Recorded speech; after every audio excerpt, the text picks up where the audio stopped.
A continuación, en la mañana de la 94.5 FM del Pueblo, La Otra Radio, las opiniones que importan.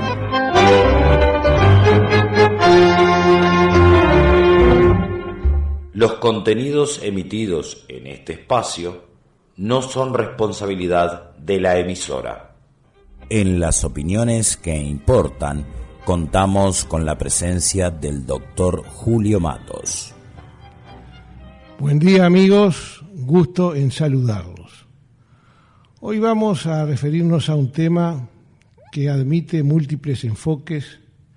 que puede ser apreciado desde diferentes perspectivas y que tiene vinculaciones con cuestiones variadas del acontecer departamental.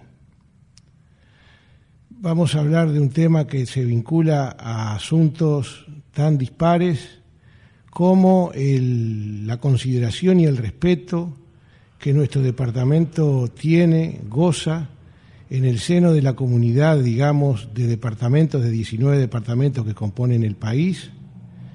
Y vamos a hablar de cuestiones que tienen que ver con los ingresos de los gobiernos departamentales,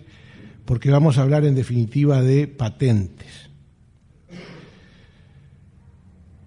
Con este nombre se designa un impuesto de la variada gama de impuestos que hay en los países del mundo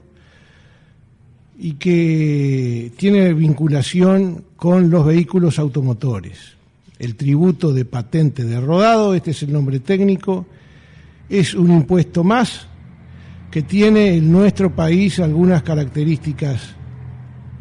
especiales y otras que lo asemejan a impuestos similares que existen en otras partes del mundo. Es un impuesto departamental en el Uruguay, no en todos los lugares es así, esto es que nutre las arcas de los gobiernos departamentales, que como es sabido son 19 en el Uruguay, pero es un impuesto que tiene que ver con la circulación de los vehículos automotores y grava o castiga la circulación de los vehículos automotores. Entonces tiene la peculiaridad de que como es imposible determinar por dónde circula el vehículo y por lo tanto es imposible determinar exactamente dónde debe pagar el tributo, en qué departamento debe pagar el tributo, los países que tienen esta tributación hacen pactos, acuerdan, presumen que los vehículos circulan en determinados lugares.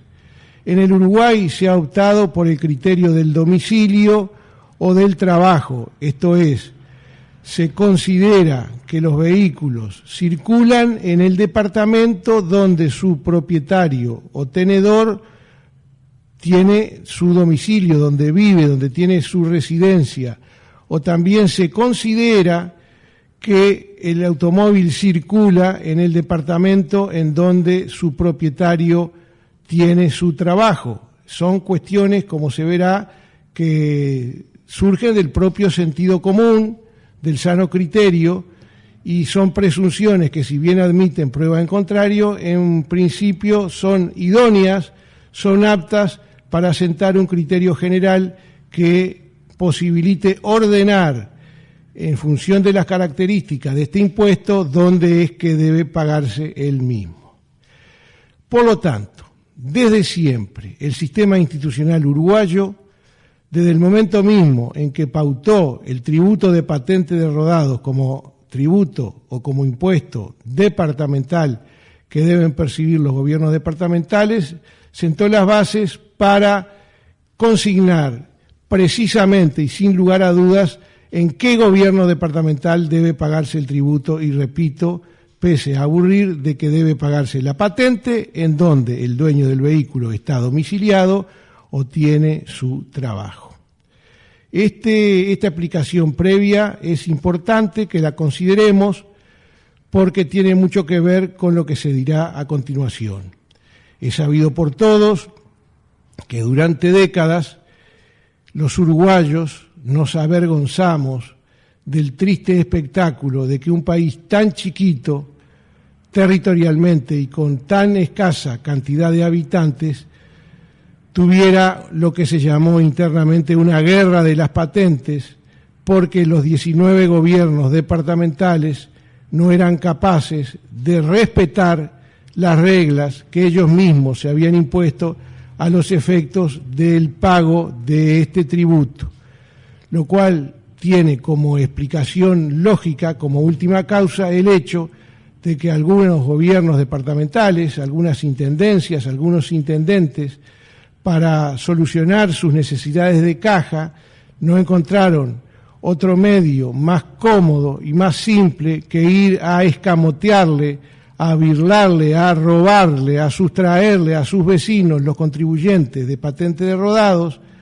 mediante el recurso fácil, cómodo, demagógico y mentiroso de rebajar su patente,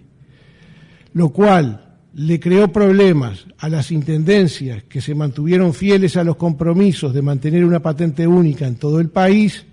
pero a la larga también le trajo problemas a quienes violaron ese compromiso, porque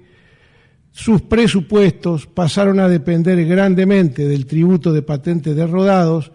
que era un tributo que en cualquier momento podía hacer agua por las peculiaridades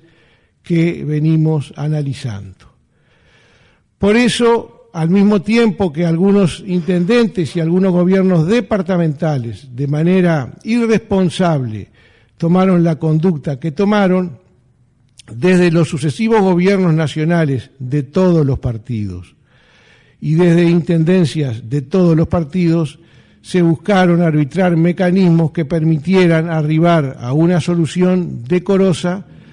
que pasaba necesariamente por establecer los mecanismos que aseguraran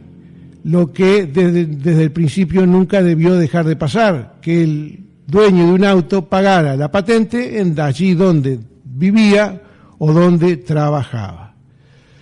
El presidente Mujica tuvo una importancia fundamental en la solución de este tema porque evidenció la voluntad política del gobierno nacional de subsidiar, de financiar las intendencias que, a consecuencia de este acuerdo, sufrirían en los primeros años algunos problemas de déficit, y ahí estuvo el gobierno central tapando esos pozos, tapándose esos agujeros, pero lo importante es señalar que cuando se creó el Sistema Único de Cobro de Ingresos Vehiculares, eso que se llama el SUSIVE, cuando se estableció el mismo por ley,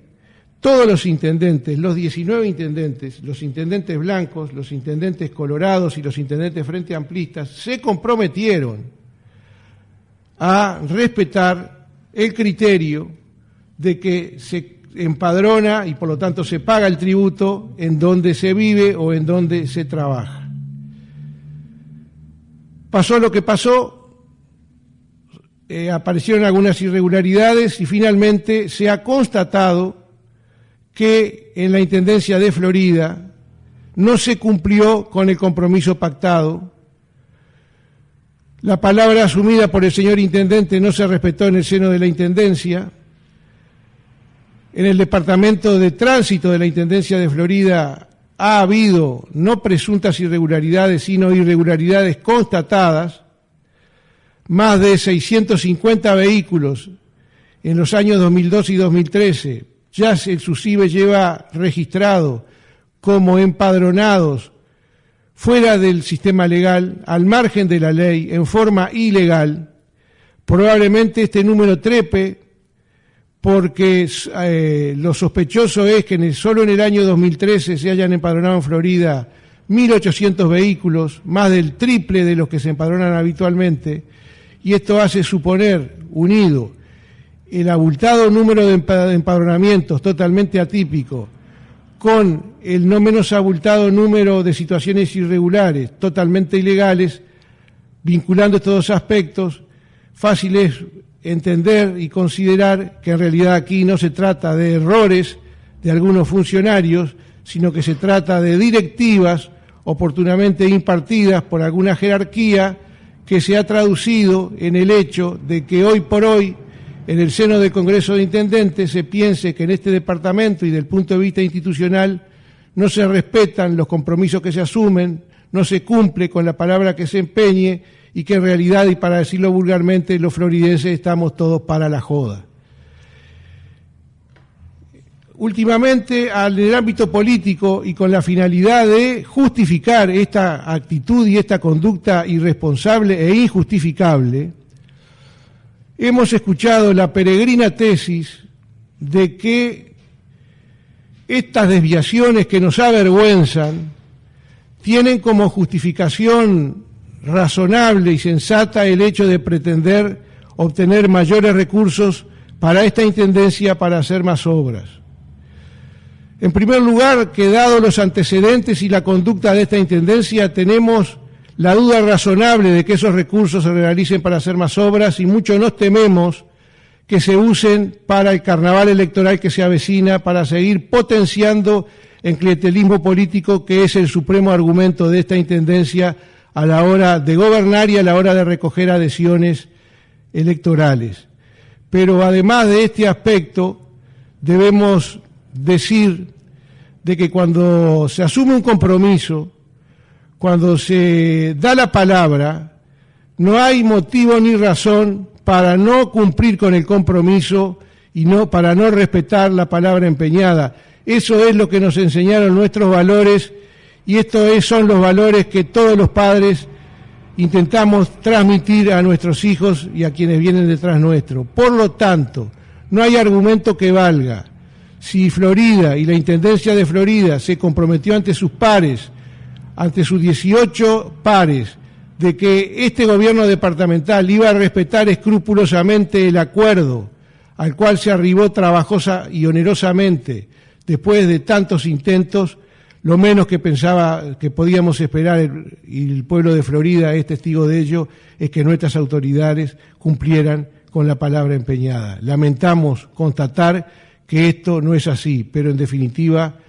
que el responsable asuma la responsabilidad y que el pueblo en su momento se la exija. Hasta el próximo viernes. Esto fue Las Opiniones que Importan, en la mañana de 94.5 FM del Pueblo, la otra radio.